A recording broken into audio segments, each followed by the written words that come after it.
Well, hey everybody, and welcome back to Baking Day in Kiki's Kitchen. So far today, I have made a crumb cake, I have made gluten-free ooey gooey bars, and right now I'm going to make a Black Rifle chocolate cake. Black Rifle coffee chocolate cake. It is, and yes, I have made this for you. As a matter of fact, I have a video that I don't think I've even posted that is a layer Black Rifle cake. And it has chocolate pudding in the middle of it.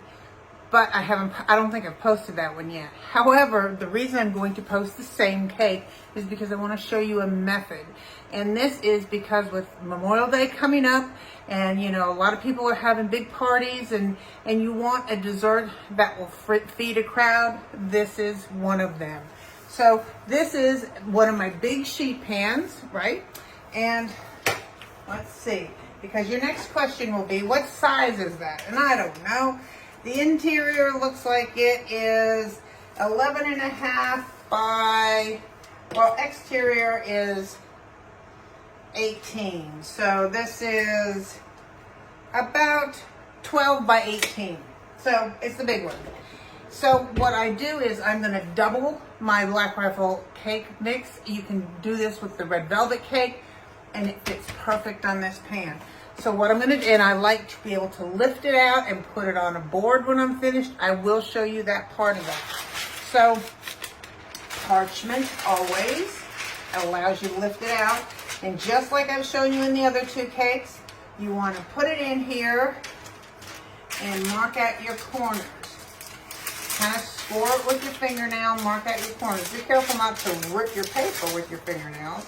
But you just want to score it out so you know where your corners are.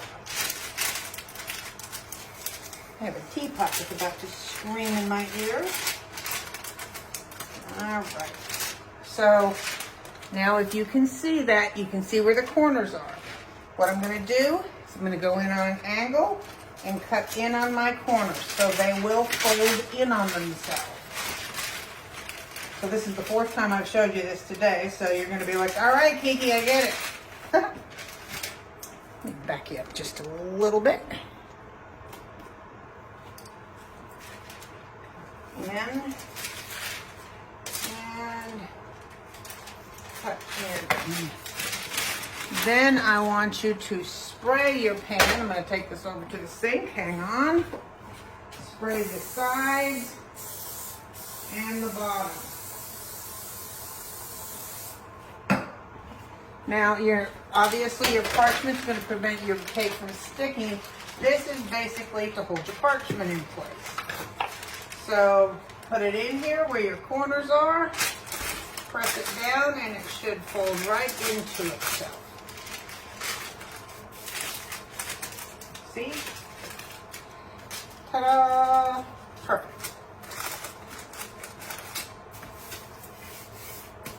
Now I'm going to cut this excess paper off, because if you have too much paper flapping in the breeze, in the oven it will fold in and down onto your cake mix, and you won't like that at all. So that looks about good. Ta-da! Ready, set aside.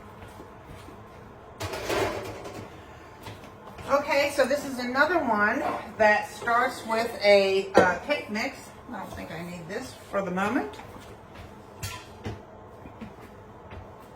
And let me turn that tea off. So, and I want you to notice this. I made a video the other day. I don't know if I posted it yet, and because my camera stopped working. But look at this little slide thing. My friend Judy from Ohio sent that to me. Thank you so much. And it's awesome. It comes in a roll on a sheet, and you can cut it to whatever size you want to, and then I can do it with my finger. It's so awesome. Thank you so much, Judy. That was so sweet. So this is going to start with two Devil's Food cake mixes, because I'm doubling it. And this one I am going to give you the doubled recipe for, because I mean it's the same as the regular recipe, but because I'm showing you the method of how to put it in in that big giant pan and make yourself a really nice, it'll make about 30 pieces easily, 30 nice pieces. You can make it go a little further if you need to. So that is 2 double food cake box cakes. This is moist and just really good. A good, just basic chocolate cake. 2, and this is 3.9 ounce boxes of chocolate pudding.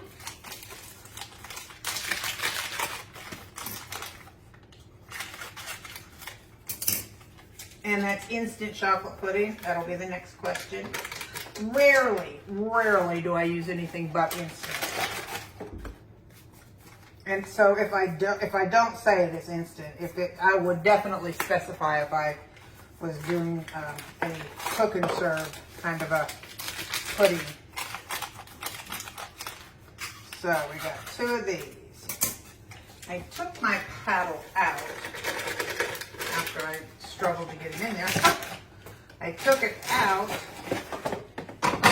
because I really do want to whisk this. As I always tell you, it does help. It saves heartache down the road.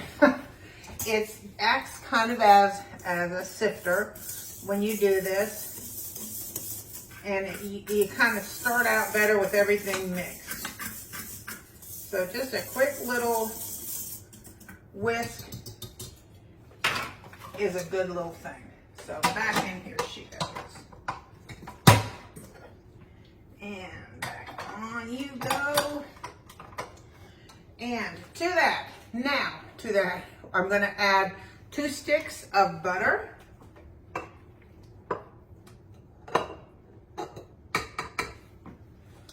And I am going to add 2 cups of, now that's where the Black Rifle comes in, is because I love Black Rifle coffee.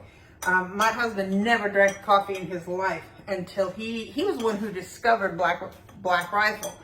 It has no bitterness to it. It's smooth coffee. So I started using strong, so the recipe is for 2 cups of strong, cooled, of course, but strong black coffee. And here it is. It does not make this cake taste like coffee.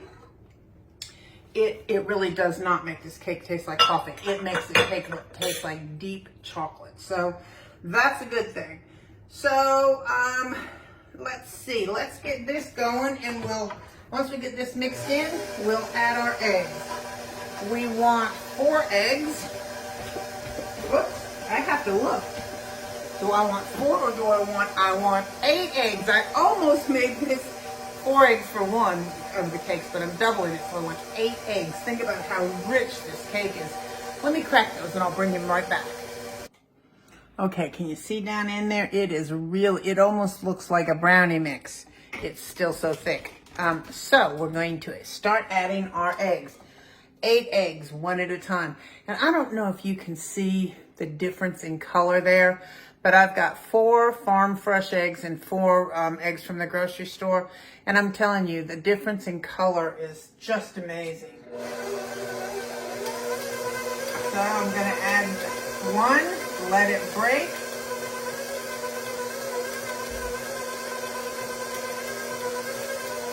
Each time it breaks, I'll add another.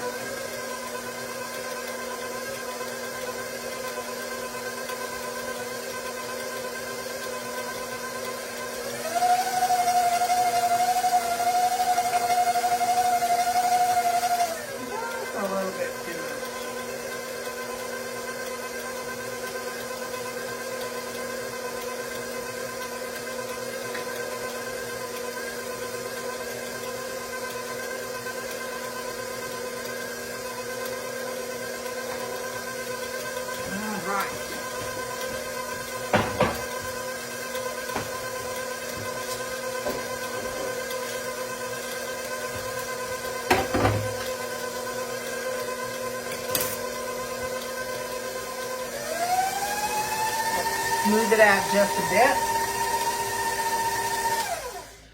And pull it down on the sides, nice and creamy.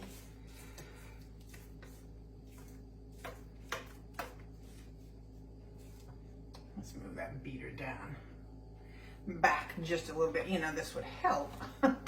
Maybe if I did that. That might be a help. I want to get down underneath there to make sure I've got it all from the bottom. You know, someone had sent in how to maybe lower my paddle so that I would have a better mix getting down to the bottom of my pan, and I did it as far as mine would go, and I still have just that little tiny bit on the bottom that it just won't get to. So that's all right.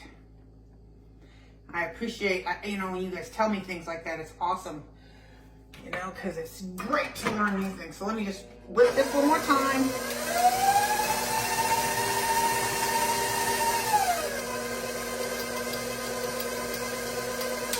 Fantastic. Smells even better. What's better than the smell of chocolate, y'all? I don't know. There's a lot of good ones out there. Okay.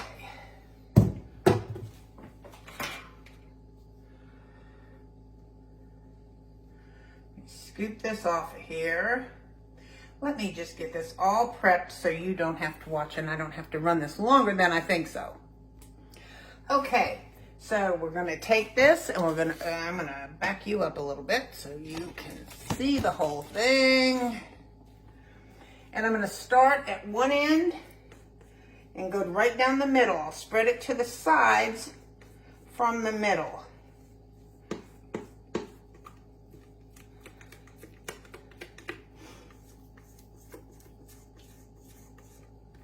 Seen the top of my head a lot today.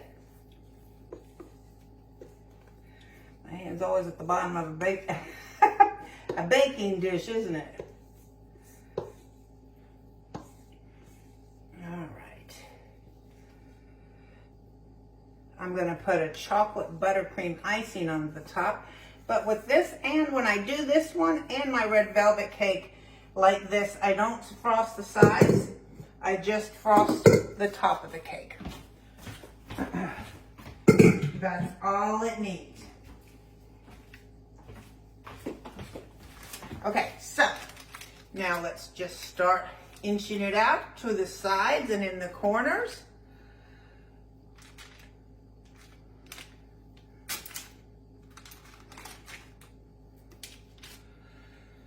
If you were here with me, you would see, because I'm sure from that vantage point, it looks like, how in the world is she going to get that all over there? But trust me, this thing is, it will make a beautiful sheet cake. It is delicious. And I don't know, maybe I'll just put a plain old vanilla buttercream on top and sprinkle it with chocolate jimmies. How about that? I'm the queen of the sprinkles. I can't seem to, you know, if you put me in Hobby Lobby, I'm going to end up in that baking aisle, and I'm going to end up with something in my hand. That's just the way I roll.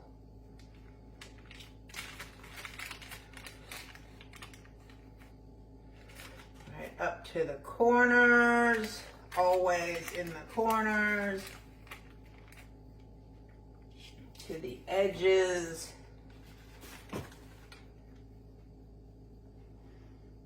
Now is when, okay, so now I've got it in all my corners and up to my edges.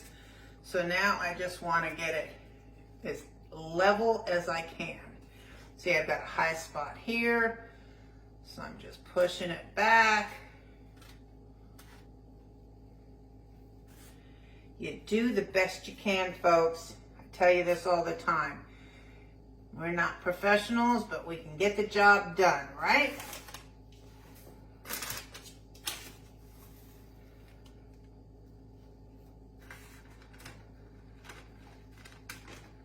There we go. It's looking leveled out. I've got my oven at 350. I'm sure it's 350. Yes, it is. And this is about 30 minutes, maybe longer. But you know what, truthfully, if I've got a timer that tells me 30 minutes, I'm gonna set it for 25 and I'm gonna look at it. I just can't, you know, I mean, I'm gonna look at it. Doesn't mean I'm gonna open the oven, because remember, every time you open that oven, you lose 10 degrees. So, you know, then you really mess up your baking time. All right. I'm gonna do what my mama tells me, and I hope you know what that is, because I do it every single time. I go 1, 2, 3. And that takes the air bubbles out, because my mama said. So it's gonna go in the oven for about 30 to 35 minutes. I'll let you know specifically, and we'll be back. Hang in there. And look at this beautiful cake. I'm telling you, and it smells so good. And see, I've got another one. My red velvet is ready to go in and be just as big. And as you can see, you can get a lot of pieces out of this, doing it this way. And it's just doubling my black rifle coffee chocolate cake. And that one is my red velvet cake. And that is doubled as well. And it's going in right this minute. So anyway, I hope if you need to have a cake for, you know, several people, 20 people, this is your bet. So anyway, and I'm just going to put a cream cheese frosting on it. So I'm going to end this video now. Just wanted to show you the method, and I will see you soon. Bye.